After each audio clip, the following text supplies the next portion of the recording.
summarising the incredible life and amazing talent of Jim Baikie, a guy from North Wales. Can't say hoy, I'll get skinned. Made that mistake once in South Wales when I referred to it as hoy in front of the community council.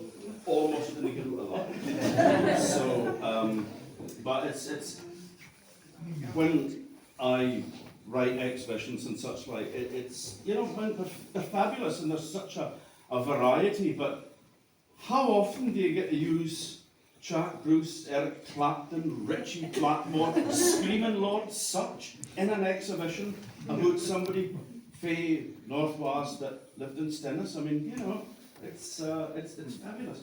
And we're really, really, really wonderfully fortunate to have Ellen, who works at the museum here as social history curator. Jim was her dad, but also our sisters, Jacqueline, Catrian, and Vanessa as well. And it's just lovely to have them here, and we can hear for them, because you don't want to hear for me, you want to hear it straight from the source. You listen to the horses moving out there and and also you're touching on to childhood traumas. So. But speaking of horses, we have over here at the beginning, a nice horsey one. I'm totally annoyed. So the standing on in a wee group. And also tall, but we're just in front of everything. And I'm genetically modified for crofty, so really in fast. In case I need to drag a through. I mean, Jim was born 1940, 28th of February 1940, so right in the middle of what historians refer to as the Phoney War, which is not applicable to Orkney, when they were bombing the shit out of us up here. And your dad was experienced an air raid before he was even born, I believe. Apparently so, yeah. We all know that story? Yeah. So Granny was pregnant with Dad. Obviously the first air raids are talking October 1939, so Granny would have been about 6 months pregnant. And the air raids were so frightening that she thought she would lose the baby because it was her first pregnancy. So they all went and hid in a box bed somewhere apparently until it was over. And she always maintained, you know, that was the kind of first acknowledgement, if you like, of Dad and the war and all the rest. Of course, everything was fine in the end, but it must have been quite a time for Arcadians, you know, when that was going on. So particularly in Hoy, where they were setting up the base and everything. So. I was just saying to Robert that, you know, pointing out that one illustration from Skiz, that boy, could he draw an explosion? It's subliminal. But then, I mean, there was the freebies and the ebb tide, as he referred to them, because of the fleet and Scapa Flow. Oh, sorry. Sorry, I thought you were going to continue. No, absolutely. Well, you know, there's a great wee clip that you can actually watch on YouTube, which was a series called The Day That Comics Grew Up. And you can Google that and it comes up, and it's a bunch of artists. There's Dad, and there's Cam, and there's Alan Moore, and there's lots of folk in the comic industry that speak on it. There's quite a nice lengthy piece about Dad, and it's got like footage of Hoy and a young Stennis boy, who's probably closer to my age now, but Keith Seater plays a young Jim Baikie, and he's on the beach, you know, picking these comics up off in the ebb tide. And the whole idea of it was being sort of like supported by Dad's kind of voiceover. Where he explains that, you know, these comics were washing up and they wouldn't have a cover and they wouldn't have an ending because they thought, you know, and for someone like him who was interested in comics, it was the perfect opportunity to start inventing, you know, and start thinking, well, what can I call this comic and how will I end it? And so that sort of started this lifelong love of comics. But there was also a good community in Hoy where there were different kind of levels of you know, some folk were in a position of being able to buy the comics more often. So there was quite a lot of sharing going on as well. So you had folk that would say, "Oh, here I'm finished with it," and on it would go. So it was definitely a very encouraged kind of pastime, I think, particularly for Dad, you know, growing up there. I'm kind of assuming it was probably American comic books. I mean, you know, it'd be. Well, I seem to think with the Nexus, I mean, is it right that they just used to kind of finish them and just go? Oh, well, everything, you know, on the side. Yeah. I mean, they were even saying about, you know, like Christmas cards washing ashore for the Chairman Fleet. As soon as Christmas is over, everything got chucked out with a sign. But the fact that the comic books were there in the first place, there's probably not something that you would associate maybe so much in Britain and maybe with the Royal Navy, but with the American ships coming in as well being part of the forces in Scotland, and it could be American comic books, which was the big influence. But I mean, obviously a natural talent anyway, because there's a couple of drawings in there. There's a portrait of Churchill and one of a ballerina, so done when he was 14. So, you know, I mean, they're competent work for a kid, but I mean, he was always trying to get into that industry.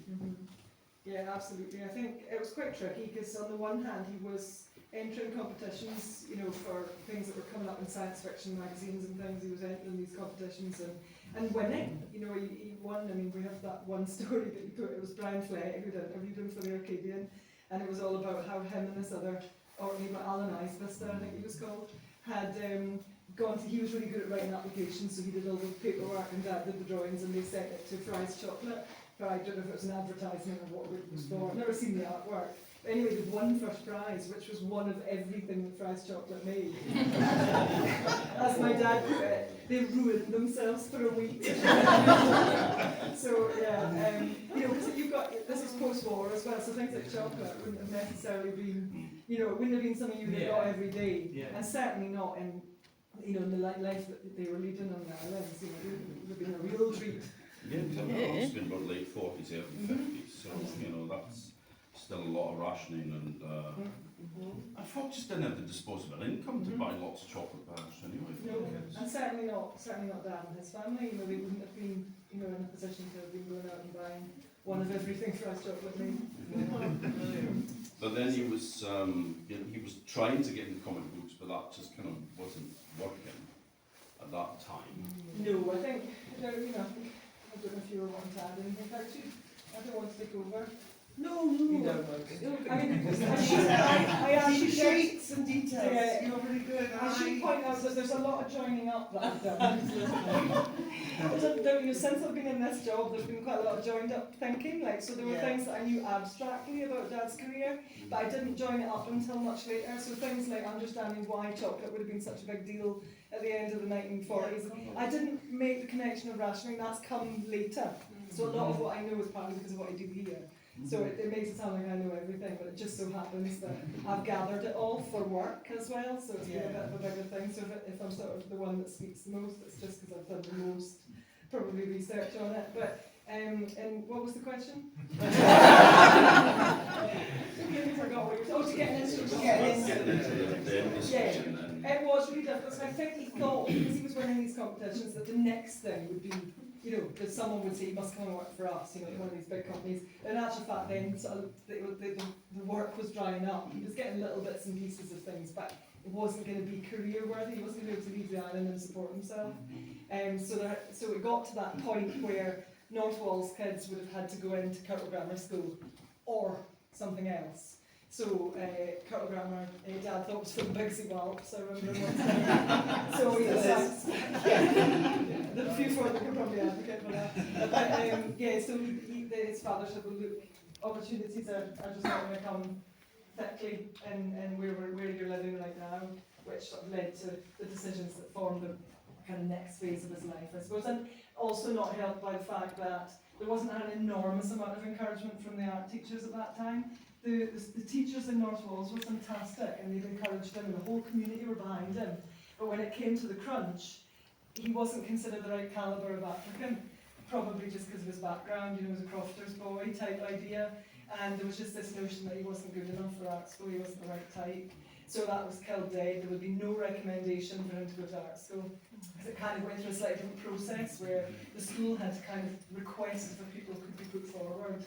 And they were told no, and parents were brought in, and it was explained that basically they were too poor, and they weren't the right fit. So that then led to the RAF, which was the best way for him to get out of the island, but came with its own complications, obviously.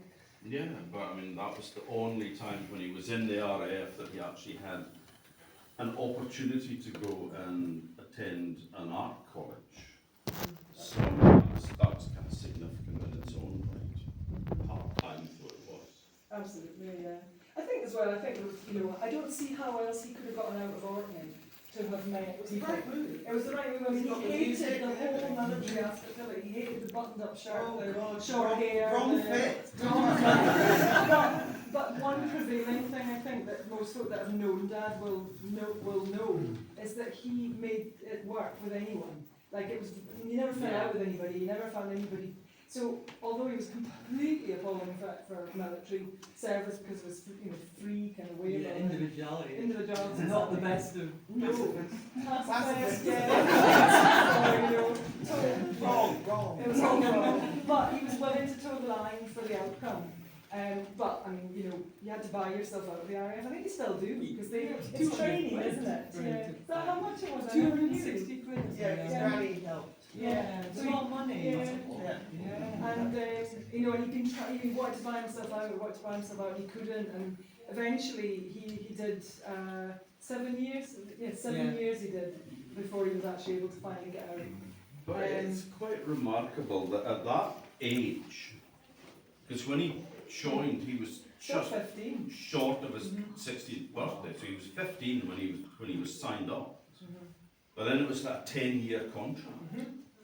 And I mean, I can barely remember being 15, Yes. but I mean, 10 years? I know. And I think I recently found when we were clearing the house out, I found an open letter that he'd written, and it was basically just having a rant about, if he committed a crime, he wouldn't have been put.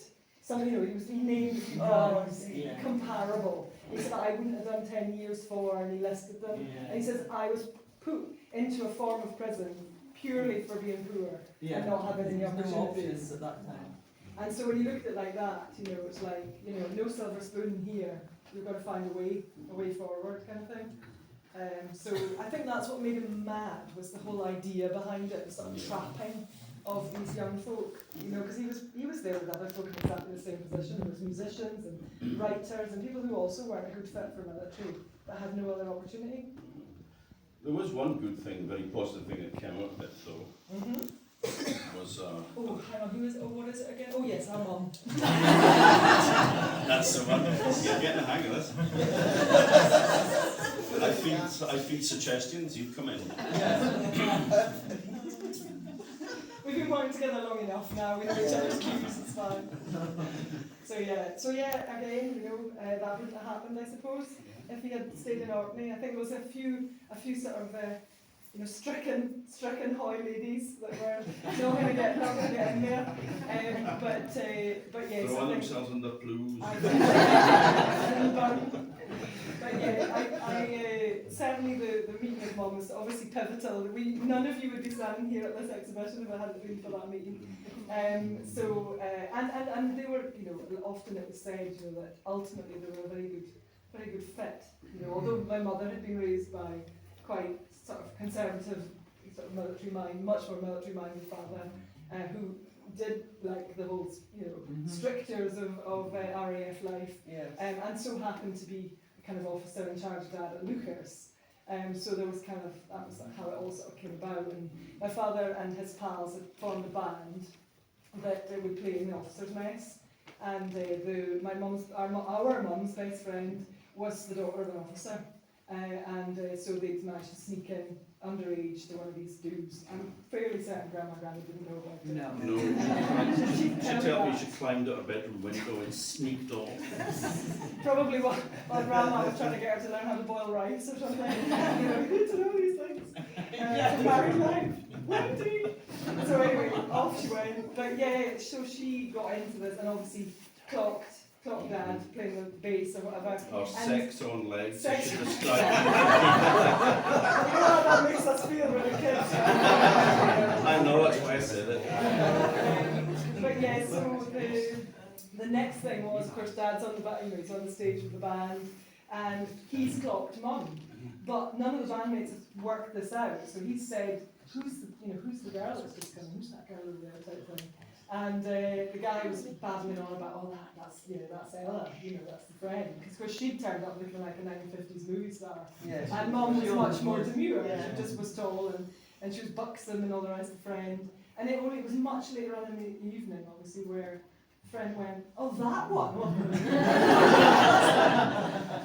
So we always were quite proud, because of course we all turned out similar to Mum, and we've had those same feelings of kind of like not being the buxom 1950s film stars. So yeah, it was a nice story, because it worked out well in the end. Yeah. And then her dad got transferred to Germany, and your dad thought, I'll go in for an overseas transfer and I'll end up at the same place. But it wasn't Germany. No, so he must have ended up in Gibraltar, and she was Silt. Grandad was Silt. Yeah. So of course, what do you do when you want to be with your loved one and you can't, and they're young and all the rest of it? You find a way to marry them. So that was That's it. what the comic books tell you. Those Absolutely. ones do. Although there's a few there that say, you know, how not to do a relationship. There's a couple of poopsie faces and, you know, not like in the wind, things like that. But yeah, so that was it then. They got married, and then the final posting was RAF Akrotiri, which is Cyprus, and yielded Jacqueline. And that was really then the start of family life. And my father knew at that point, I'm so used to doing it on my own, sorry, our father knew from that point on that if he was going to have family life, he'd have to be doing what he wanted to be doing. And that was really, I would have said, the start of something. I am not going to be a military dad. Yeah. You know, I've got to get out of this. So There's some lovely photographs over here of them as this young couple. And of course he discovered that on Silt, on this island at the north of Germany, well I think it's off the Jutland Peninsula kind of thing. That was where the Luftwaffe used to fly over to Hoy to drop them little presents. So yeah, Silt was the base for the RAF, for the Luftwaffe bombing raids on Scotland. So come in. Would you go to the door? Yeah. We can sort of shally in the room if you want. we're wedged in the spot. You're wedged in the spot. I'm happy to stand there so we can point at things in the distance. But it's up to you. It's your part. Just keep prompting. And I have to say that again, you know, actually Tom has found out over the last 5 years since the first exhibition that we held in 2020, Tom's found out more about kind of the joining up stuff than I ever knew. So I am in a privileged position to know some of these extra facts which I didn't know, you know, at the start. Because kids often don't. You don't often know the things about your parents. No, it's You know, just so the last person you would ever tell is your offspring. You know? well, yeah. So it just doesn't happen. So there was a lovely story in Mum. Well, it wasn't a very heartbreaking story. And Mum told me that when she came up to Orkney to visit, things kind of didn't go the way that it was all supposed to be. She was horribly seasick, and then got a plate full of what she described as mutton stew at a cafe, and which she wasn't feeling sick before, she was after. And then the news was broken that there was, of course, another boat trip to go because they weren't in Linus. They were in Kirkwall, so there was another one to go. And I think maybe things didn't just go doing terribly. Darlene's just whispered to me, she sulked the entire holiday. She told us that she Remember, saw- you know, this is a This is so different. Yeah, she was 17. You know, 17 years old, 1959, you know, and being taken to this place where, I don't know, so it is the back beyond, and it's not, it wasn't necessarily, I don't know that our Granny in Hoy would necessarily have welcomed her with open arms. I think it would have been a little bit, you know, she might have been a wee bit sort of tight-faced about it, yeah. Yeah, And then she absolutely did. yes, but you know, she was really an alien. But when she got the dear Wendy left for days, and her mother got into bed with her and held her while she just sobbed, and then said, if he means that much to you, you're going to have to get him back. So she did. Now, do any of us know how? Like, did she just write to it? Yeah, I always remember her saying about it. It was a kind of, it became a sort of a legend of, you know, how not to do relationships. Don't peep and moan and insult for the whole time. It won't work. But then he's in Cyprus. He's got a sort of posting over to doing things like newsletters and stuff like that, so he's working on that creative side of it, doing cartoons, playing in the whirlwinds, the jacket up there, the W on it, and so there's them all there. And like you said yesterday, it looks like it's something that A petrol a station. petrol station attends. That's funny. And yet, actually, in the photos, it looks very dapper. They do look like the sort of four tops, white four tops. And mum did the embroidery. Yeah, well, for years I thought she'd paid the whole outfit. And then, oh my God, I just wanted around the W. Yeah. It wasn't there. Then, you know, legends grow in families. Mum designed the whole land, but actually just the W. But then the story was that he had the first bass guitar in Cyprus. Yeah. And so playing away, everything going fine. Buys himself out. And remember your mum saying about them arriving in London in February, and she was in a little light cotton summer dress, because that's the only clothes she had, was light cotton dresses, because they were living in Cyprus. And suddenly it was freezing. But I mean, they got into London in a really exciting time in the early 60s, and started, he carried on playing in bands as well, rubbing shoulders with some greats. Yeah. You.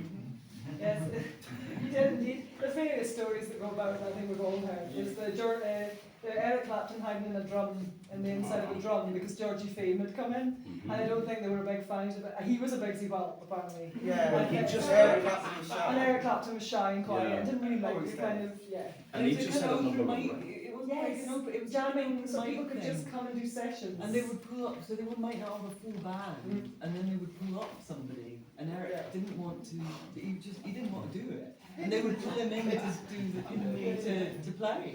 Yeah. So hiding in that drum, and they were like, where is he? But there was another story that somewhere on the World Wide Web there's a photograph of our mother with a Mick Jagger because they had the same birthday. Yeah. And he, well, allegedly, Do you mind he was if I actually 20 have a when seat he was there? there. Oh, of course. Right, me. Oh, sorry. Yeah. No, go ahead. So, Yeah, of course. 30 years or something, Mum told us. yeah, Yeah, Every time it was his birthday, singing to me. Yeah, no, sorry. I only put my coat there because nobody was trying to sell me. Sorry about all that. the two of them together. Because he'd come over to her and said, "It's your birthday." She gets my 21st in the Crawdaddy Club, and which is still, I don't know if it still exists, but you can certainly Google it. You can find all the events that were on. And he said, "Oh yeah," and they were snap or sort of paparazzi or whatever version of that in the 60s. And they were still, I mean, this is 1960, yeah, that should be right at the beginning. It was on 21st, be 63. Must be one of the first. Anyway, all that sales was disputed. I tried everything, tried to find it, but it definitely happened, and Mum was definitely shown it at one point. Yeah. But Well, the Rolling Stones was a resident band in the Crawdaddy Club. I think it was the Yardbirds kind of took over from them then. With the bass drum hiding Eric Clapton. Your mum said that when your dad came home and said, "You know that guy Eric is good at guitar." You'll never guess what he did tonight. But there was another rock legend that he used to jam with as well. oh yes, the one that led to the legend, is that the Richie Blackmore story? Yeah. Yes, indeed. Yeah, no. Do we know what Dad actually thought of Richie Blackmore? Because No, he obviously, never said it. no, we never said anything about it. Just because obviously it's more latterly, it's kind of, you know, Richie Blackmore's a bit of an oddity. But anyway, the only reason why there's been this. No, well, I don't think a lot of folk think much of him, Richie. Hey, For any of the younger members of the audience, Richie Blackmore was the founder, member, guitarist in Deep Purple and Rainbow as well. So, like, yes, big names. But the legend it kind of took him to Orkney because he just about moved here. And the story was that Penny Perry had been invited to go and play. They'd been trying to get gigs at the weekend at the Cosmo, but there was always a kind of in-house band, so you couldn't just say I'll play because they had the same band every week. Anyway, there was some kind of double booking, and the Cosmo were without a band, and obviously Kenny had been kind of going, you know, any chance, sort of thing, no. Eventually, one day they went, "You free on Saturday?" And Kenny went, "Yes." He goes, "Right, you've got a gig, but as long as you've got all your own kit." amplifiers and that, and he went, yeah we do. And then of course we're like, oh no we don't. So somebody said, oh just go and ask that bloke instead, this plays in Deep Purple. So that's how it all kind of started. So then they went out to, to kind of see if he would, lend them the equipment. He did lend them the equipment, and he also asked them where they practiced and whether he could come along. So that's how we ended up in the bands that folk might remember. And there was also the story about, and I can't remember, whether it was Richard Blackmore and Screaming Lost Such in the same band, is that right? Yeah, Richie Blackmore was a guitarist with Screaming Lord Such's band. Yeah. Early on. I mean, Early on, that's what they it were was. all through. I And mean, who would have been the bass player? Anyway. I don't know. The story was that Mum told was that one of them had broken the wrist, and Screaming Lord Such had come to the door. And knocked on the door to ask if Dad could come on tour with them, or whatever, because they were going on tour. And Dad was on night shift, he was sleeping, and Mum just kind of went, look, I'll talk to him when he comes down, but it's just one of those sort of moments where everything changed. Yeah. We wouldn't have been here, because he could have gone that path. And of course, Maybe. the other thing was that Screaming Lord Such's mom, I think there'd be a question, whereas when is the start? It was now. Yeah, And it was yeah, Jericho. yeah. It was like, Yeah, that's what it was. It was Jericho, Yeah. and the van that they were planning to take was an absolute rust bucket. Yeah. And it was just like, he said, well, what are you going in? And he just went, and pointed to one wheel and three spikes. There's just no way that it was going to go anywhere. But it must have made it, because they all were. Quite a character, but it was Richie Blackmore, I believe, that had recommended Yes. Jim to Screaming Lord. So. Yes. Founder member of the Monster Raving Loony Party, in case you're not familiar with Lord Such. And there's a picture of him down there with his top hat on. And but your dad jammed with Jack Bruce as well. And I think Basically, that Jack Bruce was one of the ones that would come round to the flat. It was one of the ones. Oh no, it was. It's the other. It's the Straubs guys that used to come No, round. No, I still got it wrong. Not John Ford Ford. said that he was too young. Because he was too young to go out and all that, so they never hung out in that way. No, there was definitely a famous. Trust me, there was a famous guy who used to come round to the house and jam. And of course, it'd be like late, so Mum would probably been going round first. Of course, you'd have been little, and the flat was tiny, and whatever. And Mum not getting into the Kinks. Oh, Well, There's that that's, one yeah. where she couldn't get into the. When your dad joined a band, then Yeah. a pop group. Yeah. you'll see. I think there's folk was kicking Oh, about. Fenders, is it? Yeah, James Fender and the Vulcans. And you look at them, they're clearly an average age of about 16, and then there's this man at the end. And so they kind of like, I think there was some notion that he would be the one that would kind of be the face of the band, because he was kind of the one most likely to be, because the others were still sort of like spotty teenagers kind of thing. But yeah, that I mean, driving John thing. Ford was only about 15. Yeah. He was just I think they were all told they had to be single though. Yeah, They they would were. absolutely Yeah. say that they were married. Oh no. And maybe Dad was the only one that was married. Probably. I would think, Yeah. well, imagine who John Ford was at 15. Well, I mean, your dad found himself travelling in time again because he was about to be in 90 Yeah. in the press releases and all the official things, because they were all teenagers. But of course, he was already in the early 20s. But John Ford went on to be in the Straubs, and but he played with everybody from Hendrix to the Eagles, Carlos Santana. I mean, Yeah. I was talking to I was like chatting to the guy online, and I mean, what an amazing bloody career. And I think out of all of that band, John Ford was the one that got on with the best of these young lads. I think there was an ongoing, because when Tom got in touch with him much later on, you found that he was quite, he was quite He liked- complimentary. He liked it, that. and he did say that he had no idea that he was an artist of the caliber that he was.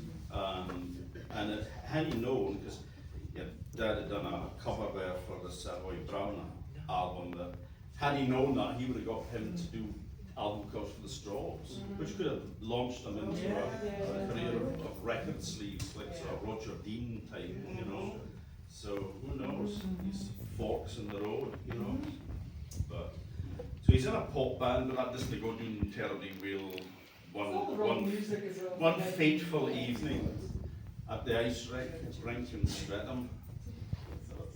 So Sorry, we're just going on to a little mini conversation. Sorry, sorry, it's not my strength. When he was back in a band that had just gone to number 1 at the time. Indeed, yes, that's the Kinks. So the Kinks had gone to number 1 with You Really Got Me. I got it the right way around this time? Yeah. And so there was a hysteria, but not necessarily that much knowledge about what the Kinks looked like. Because they hadn't made themselves known. Plus, it was still quite early days. And so yes, they had to support them at Ice Rink. And I believe I seem to remember Dad telling me there was more to that, because they were basically told that they're not going to know who's a kink and who is one of your bands. So you're all just going to have to bomb it down the lane at the end of the game. Get on the water, just screaming girls going, ah! No where you were, they just knew there might be something cool going on. So yeah, they all had to run. Because of course they all had the same hair and they all had the same, it was the same look. And got a TV show as well as a result of that. Indeed, yes. Ready, Steady, Win. Ready, Steady, Win? Yeah. Sort of 60s music, and spin off of Ready, Steady, Go, but for new talent.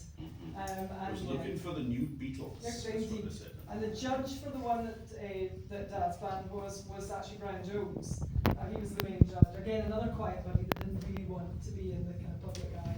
Quite a sort of shy sort of thing. But I think, Tom, did you find out that at the end of that, once they'd done that gig, that was the end of it, that Dad had just walked off the stage then? Well, he was really, really pestered with that The because, presents were not well, being sent home. you can explain to the. So, yeah, what Vanessa was speaking about just earlier, and we kind of ended up digressing, was that Mum had turned up to attend this gig, because it was a big deal. And the managers of the band just went, you can't come in, you can't have any wives. This is a single band of teenagers, it's wrong for the image. And she, it was a major deal for her. She'd gotten a babysitter, she'd gotten dressed up, all the rest of it. And just on the principle of it, she said, this is bollocks. Yeah. And Dad maintained it was as well. He stayed with the idea that this was crap. So this is a crap setup, this is not real. It's faking our lives for pop music. Makes you realise just how long it's been going on. It's still no crap. Yeah. And he was not. If he was going to choose music over art, that was not the way it was going to be. Whatever happened, it had to be much more sort of from the heart, I think. So. But he went into more blues related stuff. It's much more in keeping with his own taste as well. The stuff he was influenced by and all that growing up, We should really get into the comics because we've been. Yeah. I haven't quite got there yet. But he'd always said that.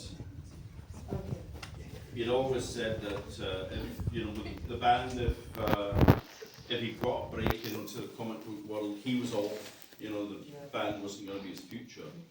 But he starts off with a lot of these sort of girl comic, romance comics. Things here like based on popular songs of the time. So you've got That's the Way It Goes, sung by Frank Ifield, and then this is the story that they've made up around a Frank Ifield song, which he's illustrated. But there's lots of girls with horses and chimcanas and stuff like that. And it went on for such a long time. It was stuck in the girls' comics right up until the early 80s, really. And yet always trying to get, and you'd have the odd job here and there with adventure stuff. TV21, Tarzan. It was never really like a whole comic.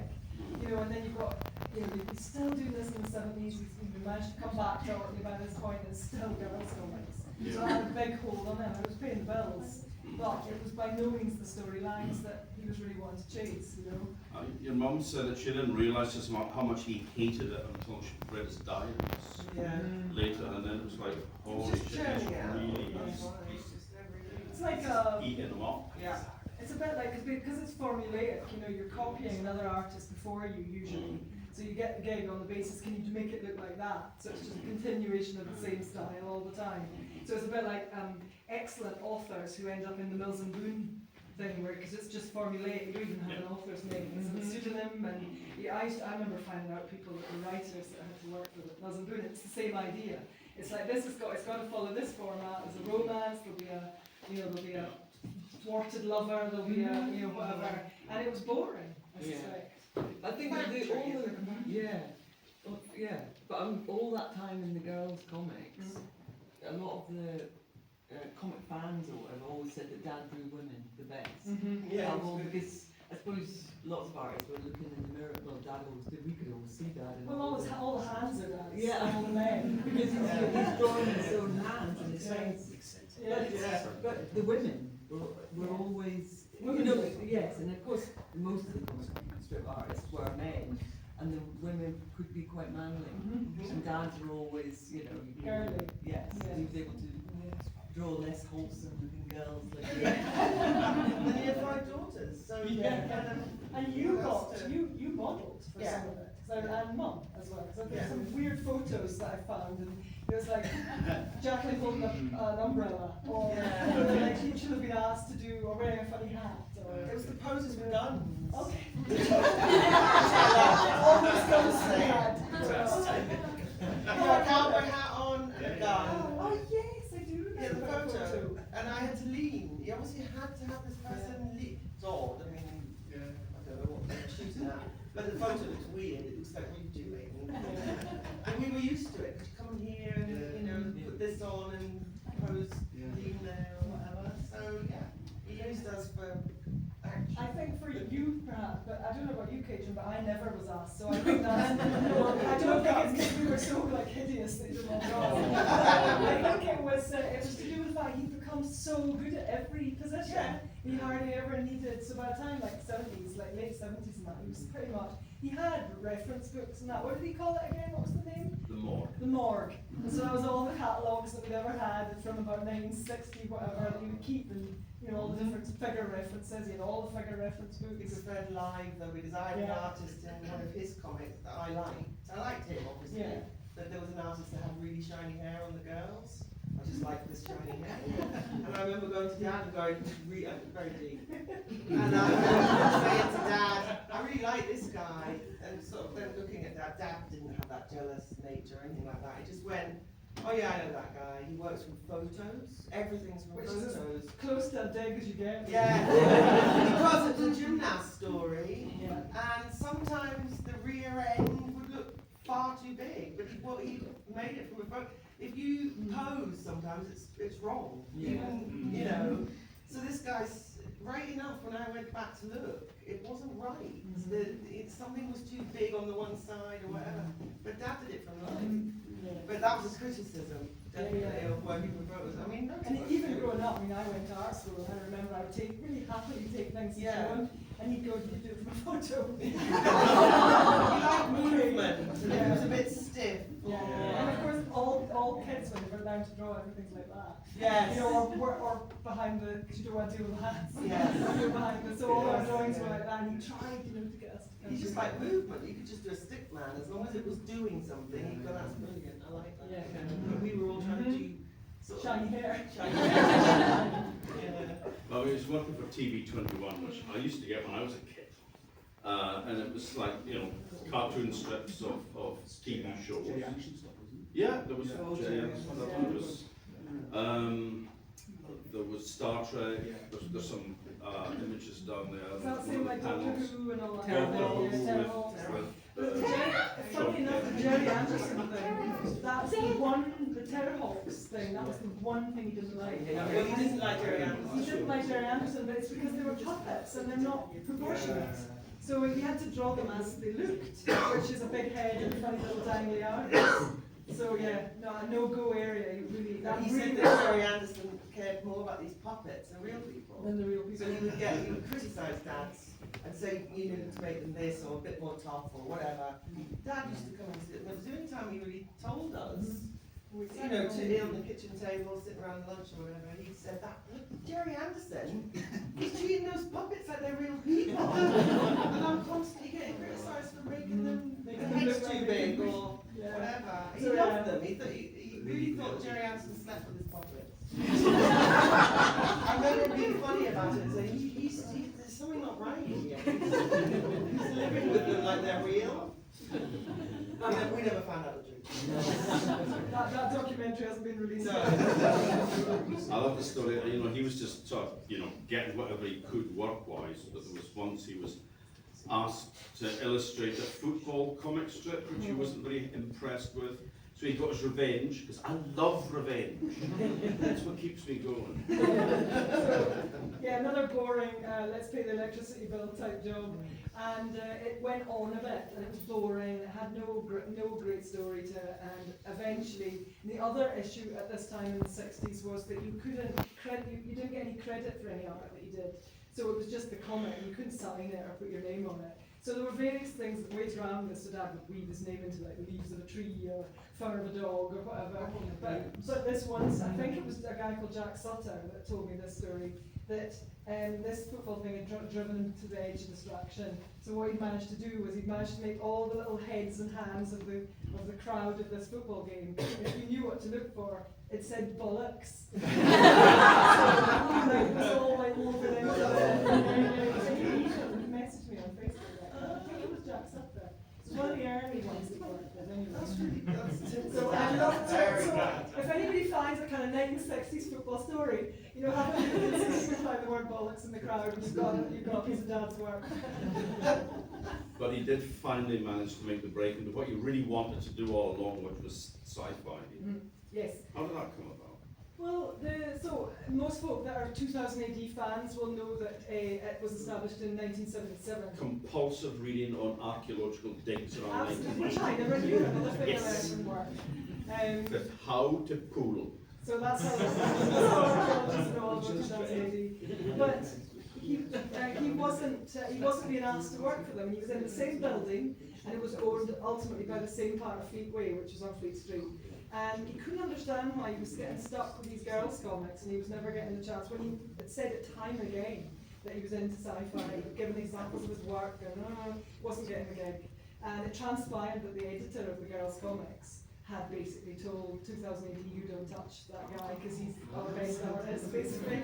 And so after 3 years, I think he'd ended up in some kind of pub or something, and he told one of the artists that was working for 2000 AD what had happened, and they went, okay. And that shifted it. And by 1981, he had started to get jobs with 2000 AD then. And his first job was, you'll see a kind of alien kangaroo shape. A few of them around the room, and they were a heavily developed character by Dad. That's the favourite. You've got key for your office? Oh, sorry, it's Sorry, Alan. chucked in. No, it's sorry. I will find the key. Yes, his was kind of the first, I guess, that he was able to just create himself, rather than this is a character that's already established. It's like we need something alien, but we don't know what yet, you know. So he came up with Skiz with Alan Moore, who is a big name in. Did he go to that? Oh God, Very much so. Yeah, we've got great letters from him. Just really got on. I mean, Alan was a druid. He's a grumpy one. Yeah, he's a bit druidy, you know, always great. Okay, lovely, thanks. But their personalities are absolutely both soft, kind of gentle. Necessary that, Yeah. quotes and Quotes. things. Isles.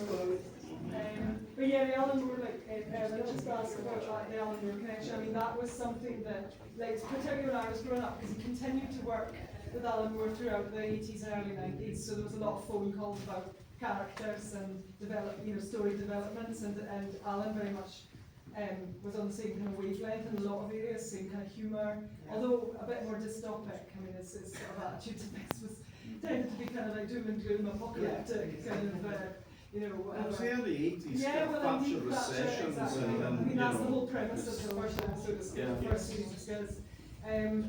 But yeah, absolutely, they were a great fit as far as in comics. And I just remember with dismay, probably reaching, I don't know, 13, 14 years old, and coming down the stairs thinking, I'm just going to ring my pal, you know, and Dad would be on the phone in a position that suggested forget it for the rest of the afternoon. Feet up, you know, and just like had become the hallway. You know, there was just no way. And you just knew then, right, you've got two choices. You're going to have to wait till tomorrow to get the phone or send a pigeon. Because it's not going to happen. And that calls thing, just not just Alan Moore one, but if it was to do with anything to do with DC or anywhere. Mum's the thing that she was wanting him to do the most was ask when the check's coming. And it was like, Because they didn't say, they were terrible. and it would be hours and hours on this phone, and he'd put the phone down. Mum would go, no. No, but what we did do, we talked about the world More and 12 the characters we could develop. Yes, exactly. So yeah, because that is hard. I mean, any artist knows, you know, your income is erratic at It's best. very erratic. So what you'd end up with is the promise of a great paycheck from when. So yeah, I think, you know, that's something to be.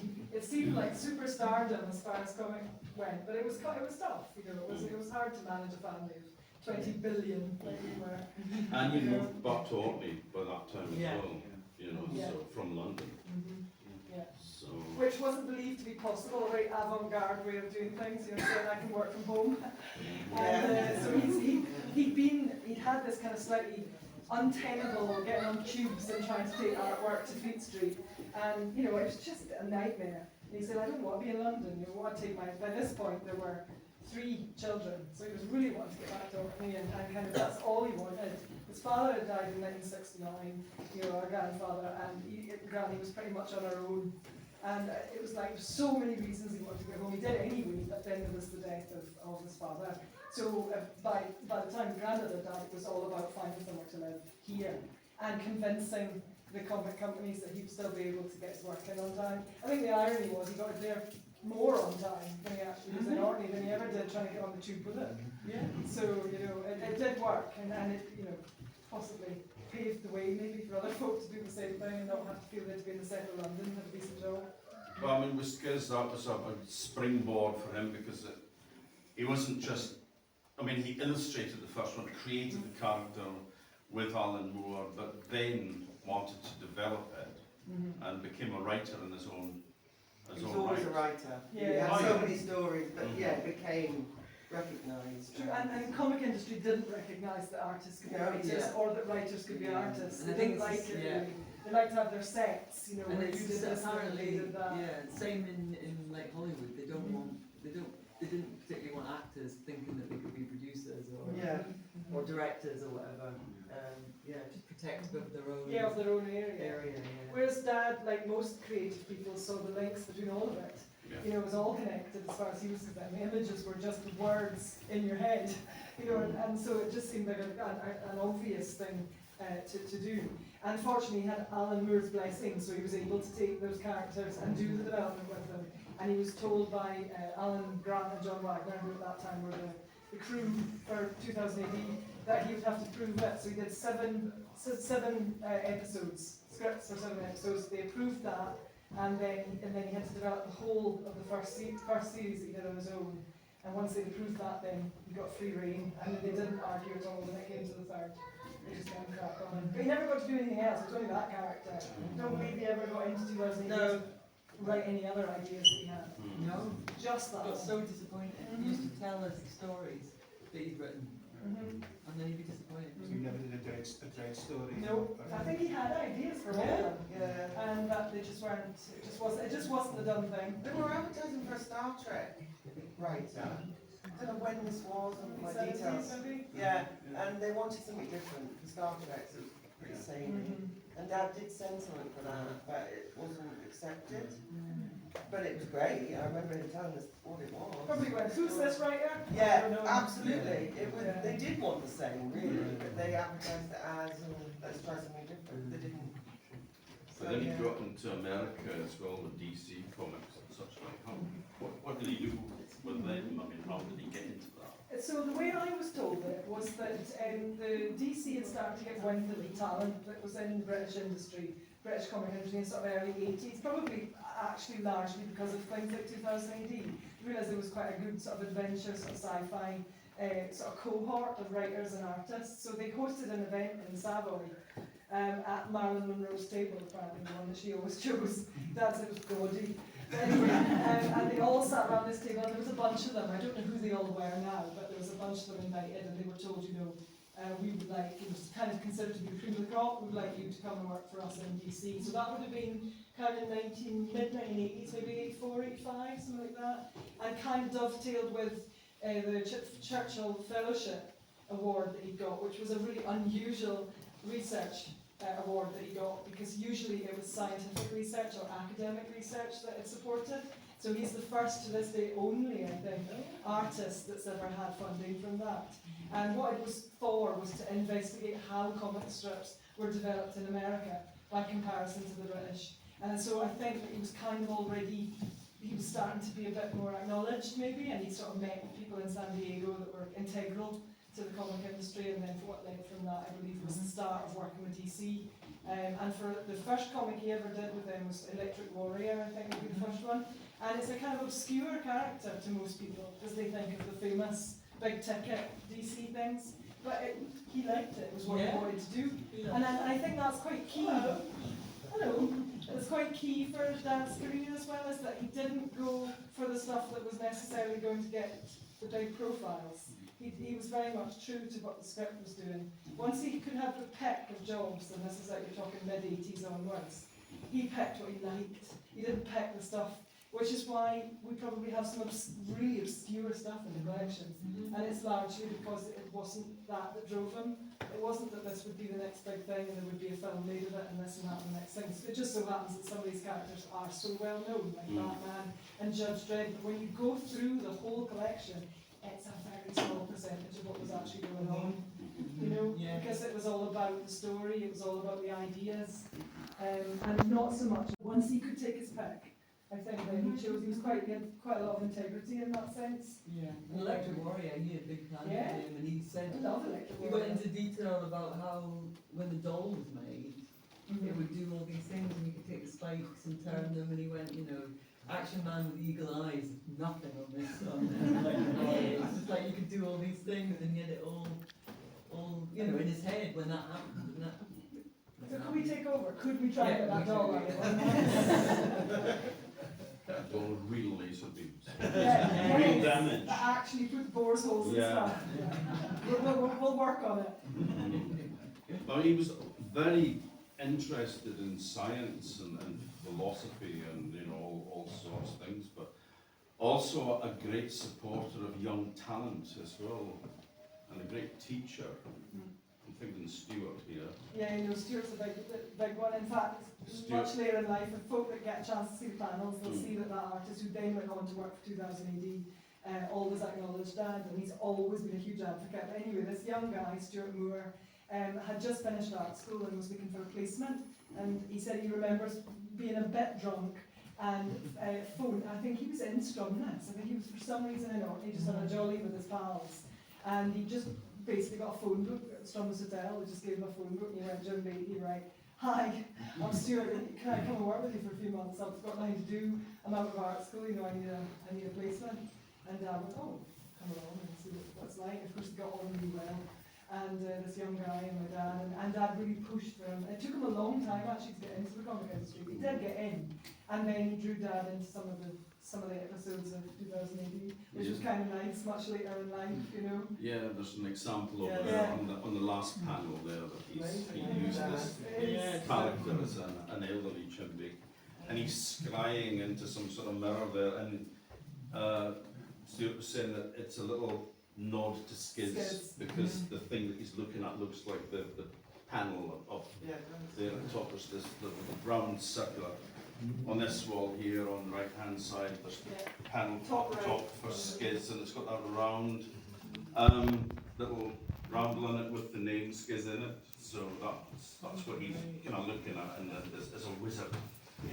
So, but I mean, there was the wonderful story about the gravy stains. Oh, see, I'm not so good with that one. It's a funny one. It's something to do with trying to explain space-time continuum. And by basically all the spillages on the table. He was staying with us for obviously a few months, and the two of them would get completely immersed in conversations about sci-fi stuff.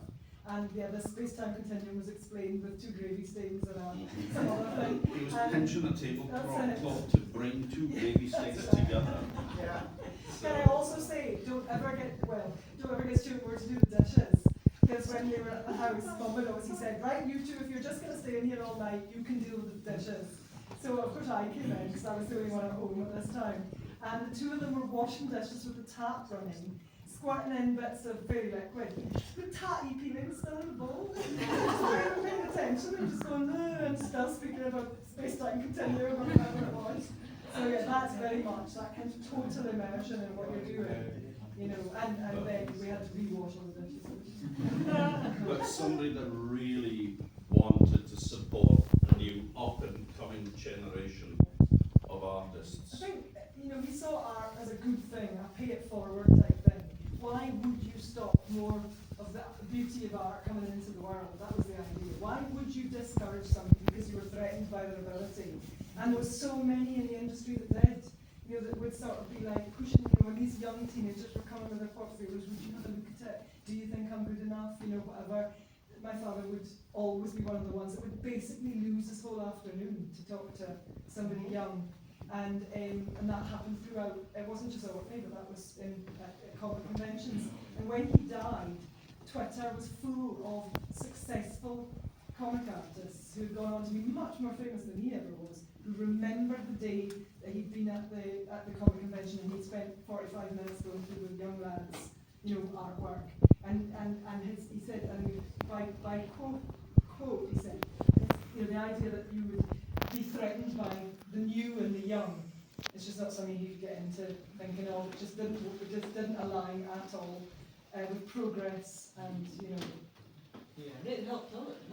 We grew up with thinking that. It didn't always, you know, the world doesn't always work that No, way. it doesn't. It was nice to have He that. said they were catty and bitchy at these conventions. The Oh, artists yes. were snobby and snooty and competitive. Yeah. Just it was like Hollywood. He said it was a bit like Hollywood. They were successful, therefore nasty to Very each other. holding on to their Their stuff. But Dad just couldn't understand. And it does happen everywhere. I mean, I remember when I was at art school, there was a friend of mine that was at the Royal College, and no, it wasn't. It was Central St Martin's, and there were folk burning students' work to, you know, like actually before the degree shows. I mean, so that goes on. So, you know, that's where does that come from in creative people? I do not know.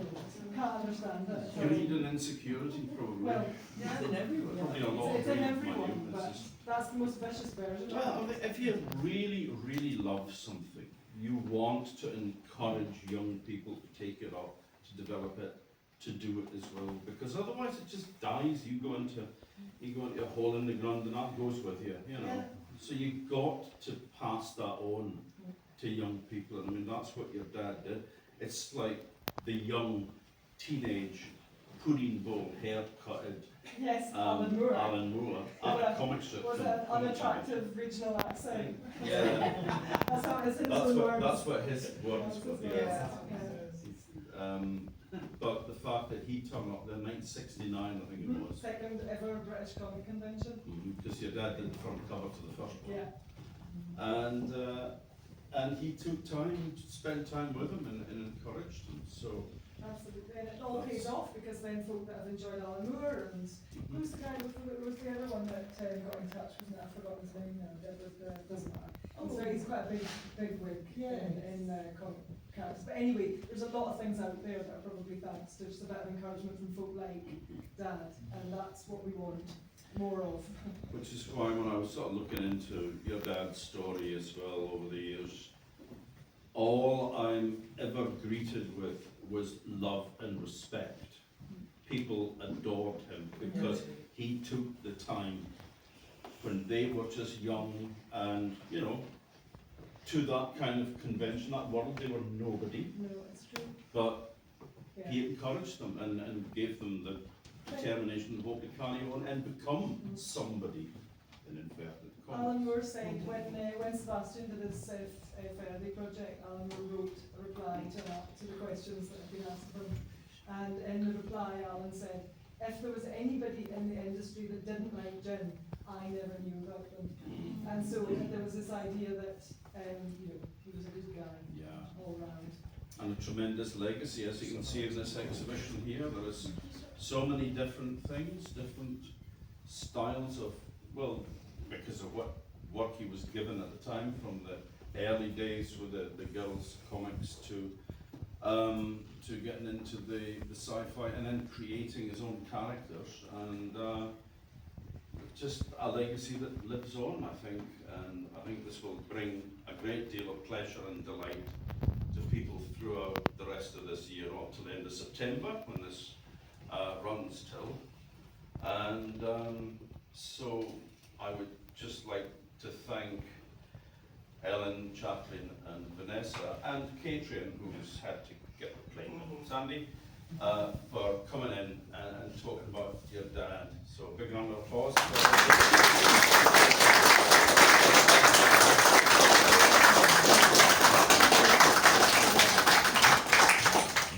If anybody's got any questions, you can go downstairs and register at the desk. You get a paddle with a number on it. You give me £5. Just anybody's got any questions, just shout. Or observations or anything. Everybody happy?